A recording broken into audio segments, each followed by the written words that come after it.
MQM Pakistan आज हैदराबाद में सियासी कुव्वत का मुजाहरा करेगी। पाका किला ग्राउंड में पंडाल सज गया। मुस्तफा कमाल ने कराची में जलसे से खिताब करते हुए कहा कि 5 साल के लिए सिंध हमारे हवाले कर दो। हम लाड़काना से पीपल्स पार्टी को अगली मरतबा इलेक्शन नहीं जीतने देंगे। हमारे दौर में कराची दुनिया के 12 तेजी से तरक्की करने वाले ममालिक में शामिल था। इस शहर में हमारा पानी चोरी करके हमें ही बेचा जा रहा है।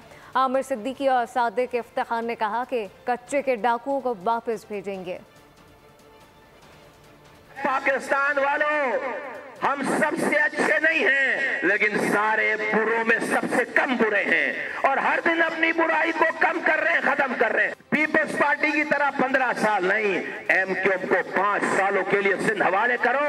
हम इतने काम करेंगे कि अगली दफा तुम्हें लाड़काना से भी इलेक्शन नहीं जीतने देंगे। हमें इस शहर को दोबारा 2005 से 2010 वाला शहर बनाना है कि जब दुनिया इसको रैंकिंग करती थी कि ये शहर दुनिया के 12 तेजी से तरक्की करने वाले शहरों में शामिल हो गया था। इस शहर में हमारा ही पानी चोरी करके जालिम हुक्मरान हमें बेचता है, उसका भी इम्तिहान है।